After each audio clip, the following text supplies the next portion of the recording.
같아요. 네. 현충원이요? 왜요? 아, 현충원에 계시나 보죠? 저희 아버지는 호국원에 계신데. 네. 자, 55번입니다. 부동산 점유 취득시효에 관한 판례 내용으로서 틀린 것은 1번 취득시효 완성자로부터 점유를 승계한 양수인이에요. 자, 이건 이런 거죠. 자, 예를 들어서 등기는 갑이 하고 있고 점유는 을이 하고 있는데 20년이 됐어요. 그러면 우리가 생각해 볼 것은 20년이 되는 순간 을이 갖는 것은 소유권이 아니라 이전 등기에 달라 요구할 수 있는 채권적 충후권인 등기 충후권만 있죠. 근데 이걸 을이 병에게 양도를 냈습니다. 그러면 어차피 을에게 뭐만 있어요? 채권만 있으니까 병이 갖게 되는 것도 채권인 거죠. 그래서 병은 을을 대의해서 완성될 당시의 소유자에게 이전 등기해달라고 청구할 수 있을 뿐이고 직접 등기해달라고는 청구할 수가 없기 때문에 직접 소유권 이전 등기를 청구할 권한은 없다. 5. 맞는 지문이죠. 2번 취득시 완성자가 갖는 이전 등기 청구권은 물권적 청구권이 아니라 채권적 청구권인 거죠. 따라서 이제 문제가 되는 것은 이게 문제가 아니라 21년이 돼가지고 갑이 병에게 팔아먹고 병에게 이전 등기를 해줬다면 그는 완성될 당시 소유자에게만 등기를 청구할 수 있기 때문에 병에게는 이전 등기해달라고 뭐하지 못하죠? 청구하지 못하죠. 그러면 을은 어떻게 하느냐? 완성될 당시 소유자인 갑에게 손해배상을 청구하게 되는데 이 손해배상의 원인은 우리 판례는 채무불이행이 아니라 불법행위를 원인으로 손해배상을 청구할 수 있다는 것이 판례 입장입니다. 그럼 불법행위는 뭐예요? 고의나 과실로 타인에게 손해를 입힌 거잖아요. 따라서 불법행위를 원인으로 갑에게 손해배상을 청구할 수 있다는 말은 갑에게 뭐가 있어야 돼요? 고의 또는 과실이 있어야지만 손해배상을 청구할 수 있다는 의미가 되는 거죠. 따라서 3번 취득시효 완성 후 소유자가 목적물을 제3자에게 처분한 때에는 소유자가 취득시효 완성의 사실을 알았는지 여부를 묻지 않고 점유자는 소유자에 대해 불법행위를 이유로 손해배상을 청구할 수 있다. X죠. 불법행위가 성립되려면 뭐가 필요한 겁니까? 고의, 과실이 필요한 거죠. 답은 3번입니다. 4번 타인의 토지에 설치된 경계선을 임의로 청구했어요. 그러면 악이죠. 악의로 무단으로 점유하면 그 사람의 점유는 자주점유가 아니라 타주점유이기 때문에 20년 지나더라도 뭐 할 수 없습니까? 취득시효할 수는 없는 거죠. 따라서 임의로 철거하고 그 지생 건물을 건축한 경우 위 토지에 대한 점유 취득시효는 인정되지 않는다. 5. 맞는 지문이죠. 그 다음에 5번입니다. 자, 이런 문제죠. 자, 을이 병에게 갑에게 20년 지나면 취득시효가 완성됐다는 이유로 이전 등기해달라고 뭐 할 수 있어요? 청구할 수가 있어요. 근데 참 묘한 게 뭐냐면 이런 경우에 을이 미안해하는 경우가 있어요. 왠지 남의 땅을 뺏는다고. 그래가지고는 가가지고 할 필요 없는 말. 그냥 이렇게 된 거 그냥 저한테 싸게 파세요. 라고 매수를 제어하는 사람들이 굉장히 많습니다. 왜요? 왠지 양심에 찔린다고, 그죠? 이 문제에 대해서 우리 판례는 포기로 보지는 않습니다. 그죠? 5번. 취득시효 완성 후 점유자가 그 소유자에게 목적물의 매수를 제의하였더라도 취득수 이익을 포기한 것으로 인정되지 않는다. 맞는 지문이고요. 그런 행동을 하는 건 뭐죠? 은혜적인 거다라고 이해를 합니다. 답은 3번이죠. 56번입니다. 공유에 관한 설명으로 옳지 않은 것은 1번 비용이 있다면 지분의 비율로 비용을 부담하거든요. 따라서 3번 보시면 공유물을 손괴한 자에 대하여까지 끊어볼게요. 여기서 손해배상이나 부당이득 반환은 어느 범위 내에서요? 지분 범위 내에서만 청구하는 거니까 1위는 그 특별한 사유가 없는 한 공유물에 발생한 손해의 전부를 청구할 수 있다. X가 되는 거죠. 그 다음에 조심할 것이 4번이에요. 뭐냐면 공유 토지 위에 건물을 신축하는 것은 이용행위가 아닙니다. 변경행위입니다. 그러니까 처분 변경은 뭐죠? 전원의 동의잖아요. 이거 단순한 이용행위가 아니라 변경행위이기 때문에 공유자 전원의 동의가 있어야 된다. 맞는 지문이고 주의하시기 바라고요.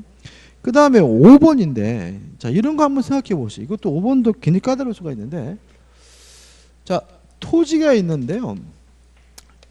갑과 을의 공유고 각 지분이 2분의 1이에요. 근데 병합으로 불법으로 등기가 되어 있어요. 그러면 갑이 병에게 말소를 청구하는 것은 보존행위니까 단독으로 말소를 청구하고요. 공유 지분은 목적물에 대해서는 전부에 대한 권리니까 단독으로 전부에 대해서 뭐 할 수 있죠? 말소를 청구할 수가 있는 거거든요. 근데 이런 건 어떨까요? 토지가 있는데 갑과 을의 공유 각 지분은 2분의 1인데 등기가 어떻게 되어 있냐면 갑과 병의 공유로 등기가 되어 있어요. 다시 말하면 병의 등기는 뭐죠? 불법한 등기예요. 이랬을 때 갑이 병에게 그 등기를 말소해달라고 청구할 수 있느냐? 없다라는 게 판례 입장입니다. 왜냐하면 5번 공유자가 다른 공유자의 지분권을 대외적으로 주장하는 것은 보존행위가 아니라는 게 판례 입장입니다. 다시 말하면 이 경우에 전부에 대해서 갑이 말소를 청구할 수 있는 이유는 갑의 지분이 목적물 어디예요? 전부에 대한 권리니까 누구 지분을 행사하는 거예요? 자기 지분을 행사하는 거거든요. 근데 이 경우에는 자기 지분은 정상적으로 뭐가 되어 있어요? 등기가 되어 있으니까 자기 지분에 대해서는 뭐가 없는 거예요? 침해가 없는 거예요. 그렇기 때문에 갑이 약간 억울하고 분하더라도 병의 등기에 대해서 뭐 할 수는 없어요? 말소를 청구할 수 없다는 주의하시기 바라고 이 두 가지 경우도 굉장히 뭐하냐면 헷갈려 하시는 분들도 많은데 좀 구별해서 기억해 두시기 바랍니다. 시험이 잘 냅니다. 57번입니다. 다음 중 갑이 건물의 철거를 거절할 수 없는 경우죠. 만약에 법정지상권이 성립된다면 건물의 철거를 뭐 할 수 있겠어요? 거절할 수 있겠죠. 근데 법정지상권이 성립되지 않는다면 건물의 철거를 뭐 할 수 없어요? 거절할 수가 없으니까 결국은 5개 지문 중에서 뭘 찾으란 얘기죠? 법정지상권이 성립되지 않는 경우를 찾으란 얘기죠. 그러면 법정지상권은 뭐예요? 건물이 존재하고 건물과 토지 소재가 같았다가 일정한 사유로 달라지게 되면 발생하는 것이 뭐죠? 법정지상권이죠. 1번 갑소유 토지 위에 저당권이 설정된 후 갑이 건물을 축조했어요. 그러면 저당권 설정 당시 뭐가 없었어요? 건물이 없었죠. 따라서 법정지상권이 발생하지 않기 때문에 답은 뭐죠? 1번이 되는 거죠. 그러니까 이 법정지상권도 간단하게 생각하면 한도 끝도 없이 간단합니다. 나머지 분들 보시기 바라고 그 다음에 58번이죠. 지역권에 관한 설명으로 옳지 않은 거죠. 자, 1번은 불가분성이죠. 긍정적인 것은 한 사람이, 부정적인 것은 전원입니다. 따라서 취득은 긍정적인 거니까 한 사람만 하면 되죠. 따라서 1번 공유자 1인의 지역권을 취득한 때에는 다른 공유자도 이를 취득한다. O 맞는 질문이죠. 그 다음 지역권은 물권이기 때문에 물권적 충고권이 인정되지만 스스로 점유하지 못하는 권리이기 때문에 반환 충고권은 없죠. 따라서 2번 지역권자는 승역제 반환 충고권이 인정되지 않는다. O 맞는 질문이죠. 그 다음에 소멸시효를 중단시키는 것은 소멸을 억제하는 거죠. 긍정적인 겁니다. 따라서 이것은 몇 명이 하면 되죠? 한 사람이 하면 되거든요. 따라서 3번 요역지의 수인의 공유인 경우에 그 1인에 의한 지역권 소멸시효 중단 또는 정지는 다른 공유자를 위하여 효력이 있다. X가 되는 거죠. 효력이 있다. O 맞는 질문이 되는 거죠. 그죠? 맞는 질문이죠. 죄송합니다. 답은 뭐죠? 4번입니다. 지역권은 뭐 할 필요 없죠? 인접할 필요가 없다. 그래서 제가 항상 그림 그릴 때 이런 그림을 그리잖아요. 그죠?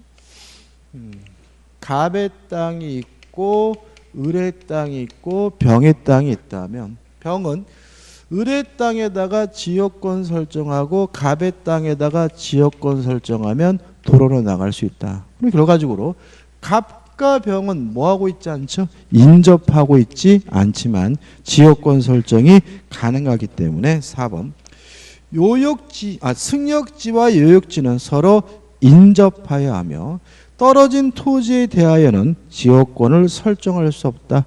X가 되는 거죠. 답은 뭐죠? 4번.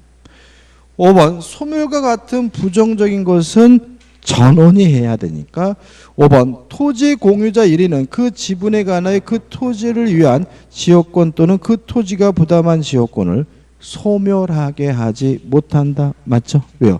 소멸과 같은 부정적인 것은 전원이 해야 됩니다.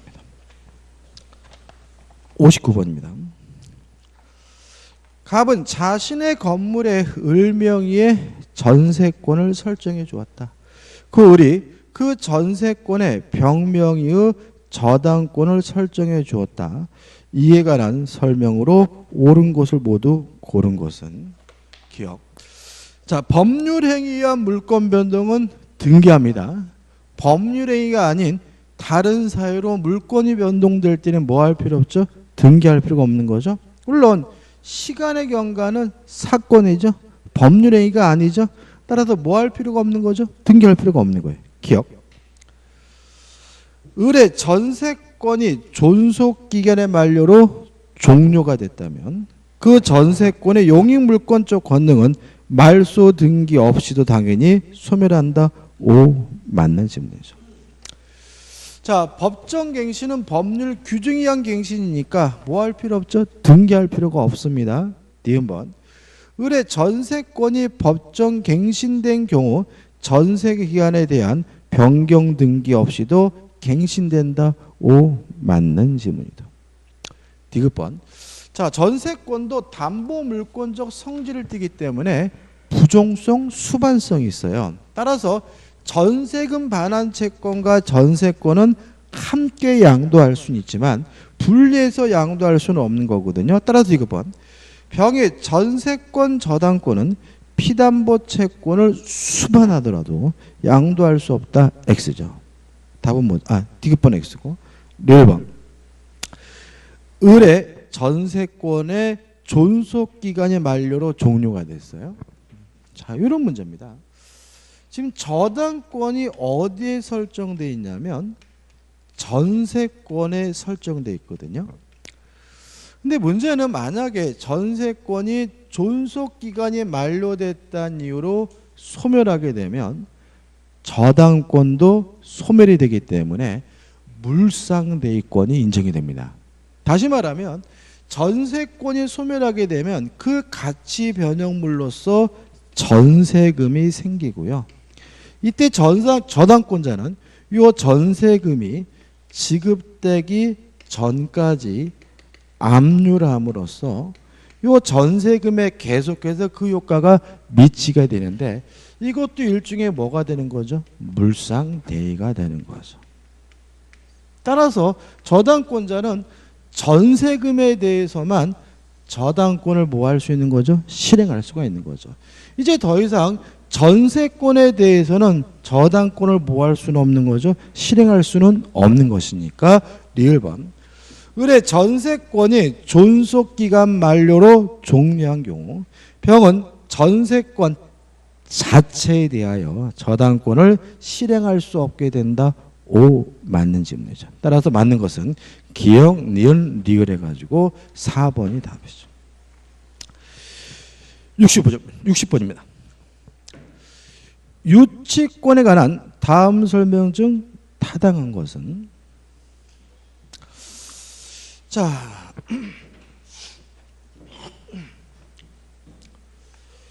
유치권이 성립되려면요 채권의 변제기가 도래해야 돼요.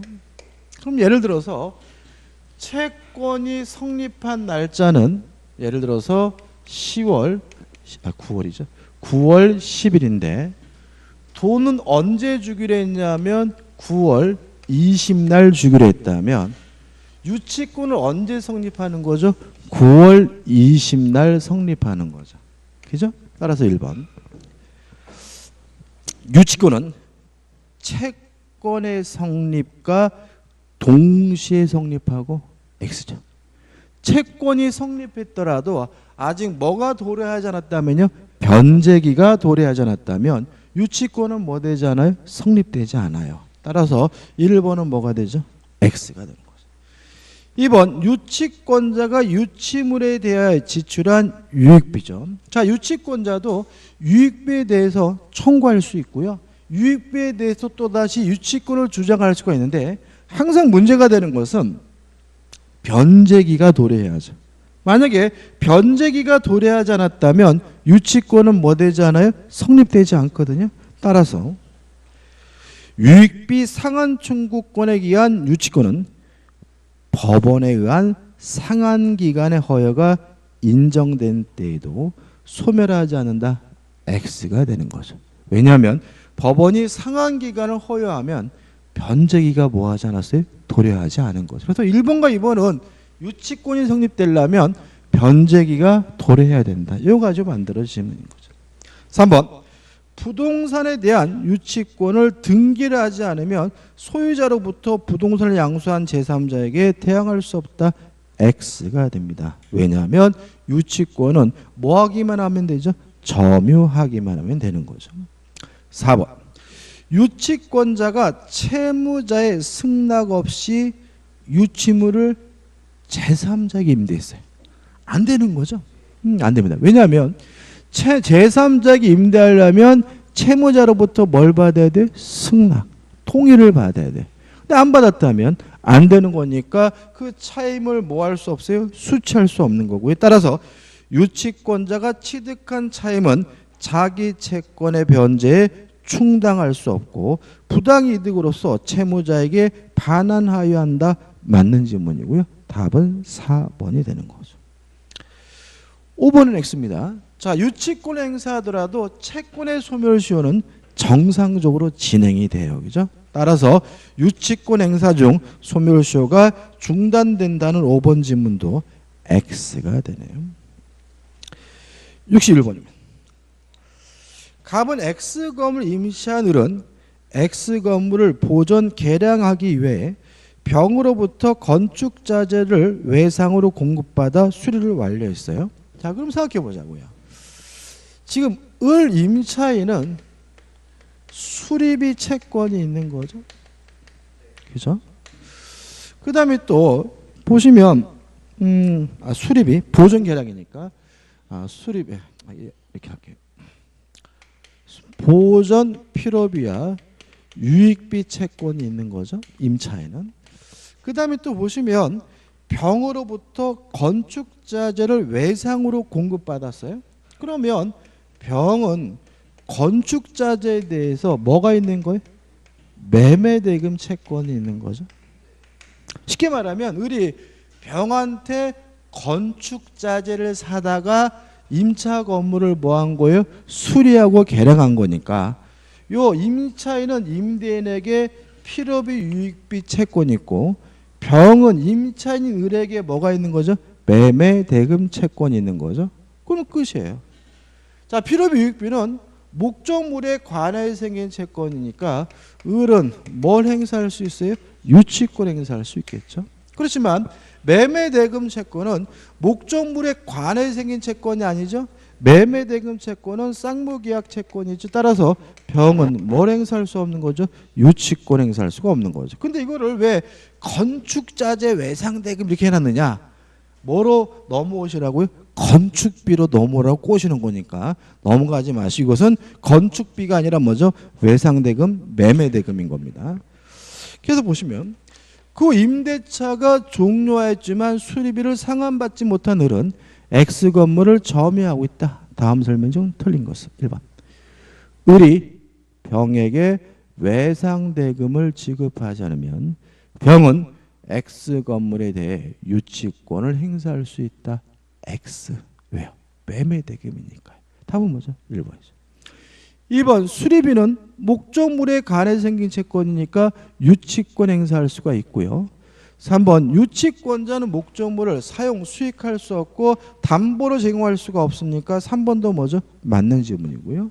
4번 유치권자 물론 담보 물권으로서 뭐가 있습니까? 경매권이 있죠. 따라서 4번도 맞는 질문이고 유치권은 물권이죠. 제3자에게 뭐 할 수 있죠? 대항할 수 있죠. 따라서 5번도 맞는 질문입니다. 답은 뭐죠? 1번입니다. 62번입니다. 저당권에 관한 다음 설명 중 잘못된 것은 1번 저당권에는 유치적 효력이 없다. 옵니다. 2번인데 이런 거 한번 생각해 볼까요? 을이 갑에게 1억을 빌려주고요. 1억 채권을 담보하기 위해서 갑 소유 A 건물에다가 저당권을 설정했어요.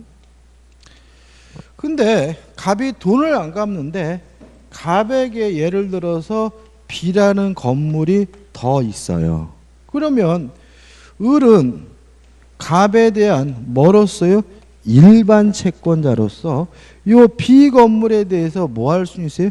강제 경매를 할 수 있는 거죠. 다시 말하면 A 건물에 대해서는 저당권자로서 물론 뭐죠? 경매할 수 있지만 갑의 다른 재산에 대해서는 일반 채권자로서 뭐 할 수 있는 거예요? 강제 경매를 하는 것이 가능한 거거든요. 물론 제한이 있긴 한데 그런 거는 몰라도 되고 따라서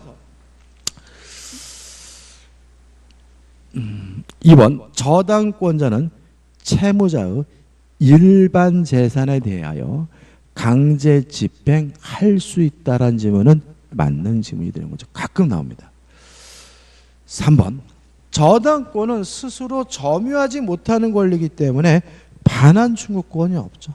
따라서 3번 저당권이 침탈된 때에는 저당물 반환을 청구할 수 있다. X가 되고요. 답은 뭐죠? 3번이 됩니다. 4번 저당권은 타인의 오타면 되게 뭐죠? 권원이죠. 권원에 의하여 부속시킨 것이죠. 권원에 의하여 부속시켰다는 말은 뭐 되지 않았다는 얘기죠? 부합되지 않았다는 얘기니까 저당권력이 미치지 않는다. 맞는 질문이고요. 5번 저당권 설정 이전에 저당물에 관한 제3자의 용익물권은 저당권보다 용익물권이 빠르다는 얘기잖아요. 경매가 되더라도 뭐 되지 않아요? 소멸되지 않으므로 저당권 실행 이후에는 아무런 영향이 없다. 맞는 질문입니다. 답은 뭐죠? 3번입니다.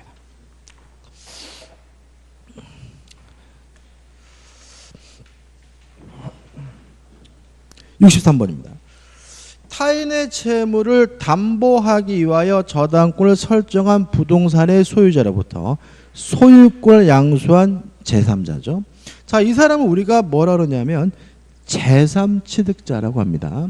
일단 제3취득자는 채무자가 반대하더라도 뭐 할 수 있냐면 변제할 수가 있어요. 따라서 2번 채무자의 의사에 반해서는 저당 채무를 변제할 수 없다. X죠. 다만 주의하실 것은 반대하더라도 변제하는 것은 가능하지만 변제기가 도래해야 돼요. 미리 돈을 갚을 수는 없기 때문에 3번 채권의 변제기에 상관없이 저당 채무를 변제하여 저당권의 소멸을 청구할 수 있다. X가 되는 거죠. 자, 근데 만약에 돈을 갚았다면 남의 빚을 대신 갚은 거잖아요. 그 남의 빚을 대신 갚은 것이니까 채무자에게 뭐 할 수 있겠어요? 구상할 수가 있겠죠. 따라서 4번 저당 채무를 변제한 때에는 보증 채무에 관한 규정에 의하여 채무자에 대한 구상권이 있다. 맞는 질문이고 답은 뭐죠? 4번이 되는 거죠. 나머지 1번 제3취득자 경매인이 될 수가 있고요. 5번 제3취득자가 쫓겨나는 경우에는 필요비 유익비에 대해서 우선 상환받을 수가 있습니다. 제3취득자에 대해서도 간단한 부분이지만 시험 문제 참 잘 됩니다. 64번입니다. 근저당권의 내용 중 옳지 않은 거거든요. 일단 근저당권은 뭐죠? 계속적 거래관계에서 발생하는 불특정, 불확정한 미래의 채권을 채권 최고액 범위 내에서 우선 변제받을 수 있는 담보물권이 근저당권이죠. 그래서 제가 이런 예를 많이 들었죠. 갑이라는 학원이 을 출판사와 외상 거래를 하기 위해서 갑 소유 A 건물에다가 근저당을 설정했다. 근저당을 설정하면서 채권 최고액을 예를 들어서 2천만 원이라고 정했다. 첫 번째 우리가 뭘 할 수 있냐면 아직 을은 갑에게 뭐가 없어요? 채권액이 없죠. 따라서 근저당에 의해서 담보되는 채권은 미래의 채권임을 알 수가 있고요. 거래를 시작해가지고 첫 번째 달에 채권액이 800만 원이 나오고 두 번째 달에 1,500이 되고 세 번째 달에 1,800이 돼가지고 을이 갑에게 지랄 거려가지고 갑이 결제라는 바람에 채권액이 빵원이 되더라도 근저당권은 뭐 되지 않아요? 소멸되지 않죠. 왜요? 앞으로 계속 거래해야 되니까요. 따라서 채권이 소멸되더라도 근저당권은 소멸되지 않는다. 부종성이 완화 내지는 배제가 되어 있는 거죠. 자, 이런 상태에서 만약에 요 800만 원의 채권을 병에게 양도를 했어요. 이랬을 때 요 근저당권이 병에게 수반이 될까요? 쫓아갈까요? 만약 이것이 쫓아가 버리면 갑과 을은 더 이상 뭐 할 수 없어요? 거래할 수가 없거든요. 그래서 계속적 거래 관계 중에 일부 채권이 양도가 된다고 해서 근저당권이 뭐 되는 건 아니에요? 쫓아가는 것은 아니기 때문에 근저당권은 무엇도 배제가 되어 있냐면 수반성도 배제 내지 완화되어 있는 거거든요. 따라서 답부터 먼저 보시면 3번 피담보 채권이 처분되면 근저당권도 이에 따른다. X예요. 답은 뭐죠? 3번인 거죠. 물론 만약에 채권액이 확정이 됐어요. 채권액이 확정이 되면 이제 근저당권은 뭐로 바뀐 거죠? 일반 저당권으로 바뀐 거니까 채권액이 확정되고 나서 채권이 양도가 되면 저당권이 뭐예요? 쫓아가는 건 변함이 없지만 확정되기 전에 근저당인 상태에서는 수반되지 않기 때문에 답은 3번이 되는 거죠. 나머지 것들을 한번 보시면 되겠죠. 65번입니다. 갑은 을에 대한 금전 채권을 담보하기 위해 을의 X토지의 저당권을 취득하였고 그 병이 X토지에 대하여 저당권을 취득하였다. 다음 설명 중 옳은 것은 1번 갑은 저당권을 피담보 채권과 분리하여 제3자에게 양도할 수 있다. X. 2번 우리 갑에게 이행기 피담보 채무 전부를 변제하면 갑 명의의 저당권은 말소 등기를 하지 않아도 소멸한다. 5조. 부종성이죠. 채권이 없어지면 담보물권도 뭐죠? 소멸되지. 답은 뭐죠? 2번이죠. 3번 저당권 등기는 효력 존속 요건이므로 갑 명의의 저당권 등기가 불법 말소되면 갑의 저당권은 소멸한다. X죠. 불법 말소죠. 그죠? 말소 안 된 겁니다. 따라서 갑은 여전히 말소 회복 등기를 청구하는 것이 가능한데 유의하실 것은 4번이죠. 4번 갑명의 저당권 등기가 불법 말소된 후 병의 경매 신청으로 X 토지가 제3자에게 매각되더라도 갑의 저당권 등기는 회복될 수 있다. X죠. 이것도 X죠. 왜요?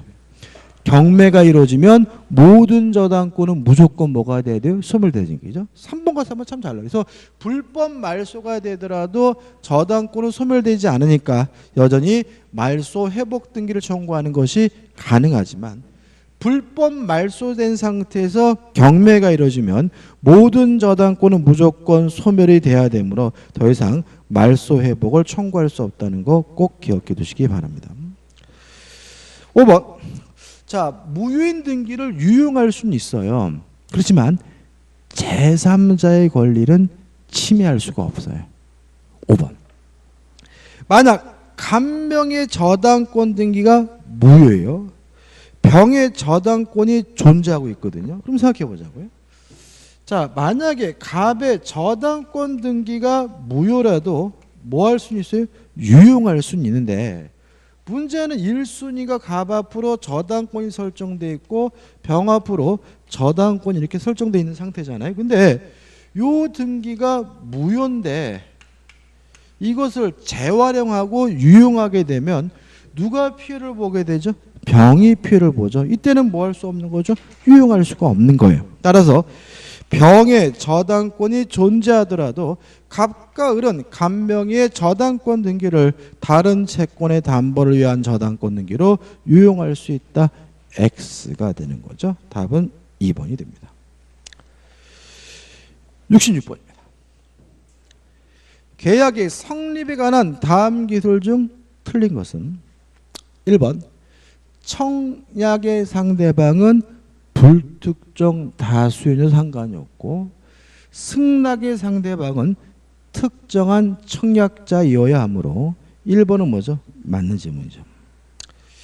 2번 승낙할지 안 할지 여부는 오로지 누구 마음이죠? 승낙자 마음인 거죠. 청약자 그것을 뭐 할 수는 없어요? 제한할 수는 없어요. 따라서 2번 청약의 승낙기간 내에 회답하지 않으면 계약이 체결된 것으로 본다라는 내용은 무효입니다. 아무 의미입니다. 따라서 상대방이 승낙기간 내에 회답을 바라지 않아도 계약은 체결되지 않는다. 오, 맞는 질문이죠. 4번부터 볼게요. 4번 자, 승낙을 꼭 말로 해야 되는 건 아니죠. 승낙으로 볼 수 있는 행위가 있으면 그 행위가 있는 것만으로도 계약이 성립되고요. 이걸 우리가 의사신원에 의한 계약 성립이라고 하니까 4번 서점에서 신간서적을 보내오면 그 중에 필요한 책을 사기로 하고서 보낸 책에 이름을 적었다면 계약이 뭐가 돼요? 성립된 거죠. 따라서 그때 매매 계약이 성립된 것이 된다. 오, 맞는 질문이죠. 5번 연착된 승낙은 새로운 청약이죠. 따라서 새로운 청약이니까 상대방이 또다시 청약자가 또다시 승낙을 하면 계약이 뭐 될 수 있어요? 성립될 수가 있죠.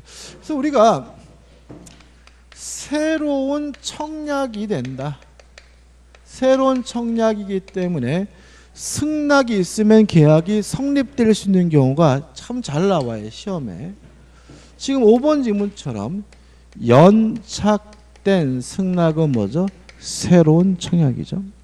그 다음에 조건을 붙이거나 또는 변경을 가한 승낙도 새로운 청약입니다.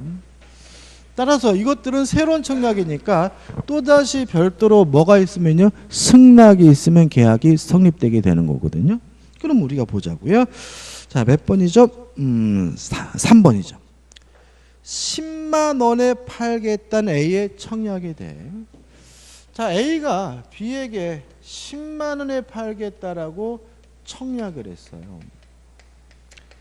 그랬더니 B가 뭐라 그랬냐면 8만 원이면 사겠다고 했죠. 그럼 이거는 승낙이 아니라 청약인 거죠.